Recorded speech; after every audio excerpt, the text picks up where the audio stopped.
Yes, I'm wearing a beanie because I haven't washed my hair in days. Hi, I'm Kat and this is the movies and TV shows I consumed in the month of April. I have 7 things to talk about, my camera battery is dying, and there will not be Endgame spoilers until the end of the video. So, number 1, Hannah Montana. Still making my way through that rewatch. I've almost finished season 2.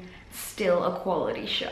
2, I went to the movies with Kate and we saw Shazam. I loved this one so much. It was adorable and fun and just a good time. You know, which is like the opposite of that other superhero movie I saw this month. And then Adam Brody showed up and I was like, Seth Cohen gets to be a superhero in the end. Because if you don't know, Adam Brody, he was in Shazam, but he also was in the OC, and his character Seth Cohen used to draw this comic book where he made him and his friends superheroes. 3 is another rewatch because I just really had to rewatch it after sitting 2 spaces away from Stephen Strait for 2 days. That is Sky High. Quality movie. If you haven't seen it, go watch it. It's about all these teenagers with superpowers who go to a school for superheroes. My favorite was always War and Peace. Did not care about the main guy, but like, War and Peace. And then I got to sit 2 spaces away from Stephen Strait all weekend during Supernova, and he has this really like hot nerdy thing going right now.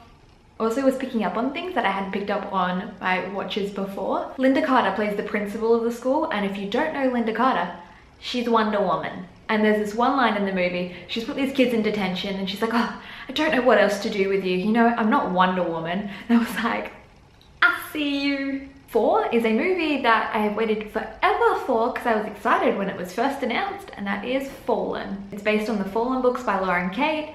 Loved the books when I first read them when I was 14. And then the movie was announced like not long after I left high school, and I was like, okay, cool.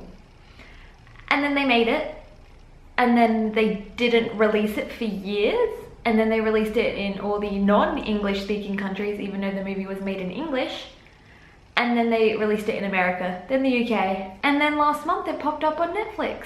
So I watched it and it was better than I thought it was gonna be. Like, still super cheesy, still like the storyline itself they couldn't really do much with, but I didn't hate it. 5, another rewatch because my internet went down for a few days, so I found my old hard drive with all like TV shows and movies on it, and I rewatched some Big Time Rush. If you don't know Big Time Rush, you're sleeping on them. They are one of the great boy bands of my teenage era. But they never got to be as big as they could have been because, you know, the Jonas Brothers were on one side of them and One Direction on the other. And I just love this show. 6 is season 2 of Sabrina. Swinging the pendulum in the complete opposite direction of Big Time Rush, but I also love this show. I just love how dark it is, and I love the witchiness stuff, and I love that it's different from the original. Also, could not care less about Harvey, but Nick, yes. So I would definitely like season 3, please. And lastly, because I've rushed this because I just cannot be bothered putting my camera on charge and then coming back to film this, is Endgame. And yes, I did wear this t-shirt to go see Endgame. So the non-spoilery part is I really enjoyed it. And then the spoilery part is that yes, I did get teary multiple times, did not cry.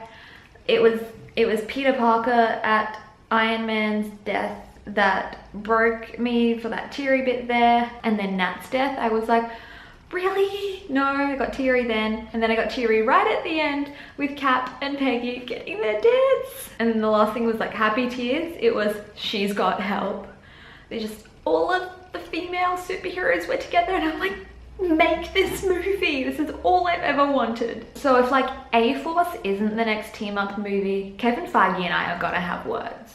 Done with spoilers. There are the TV shows and movies that I watched in the month of April, and I did this in like 8 minutes. I'm proud of myself. Please comment down below if you've seen any of these and what you thought. No Endgame spoilers. And if you like this video, please give it a thumbs up and subscribe to my channel to see more of my content.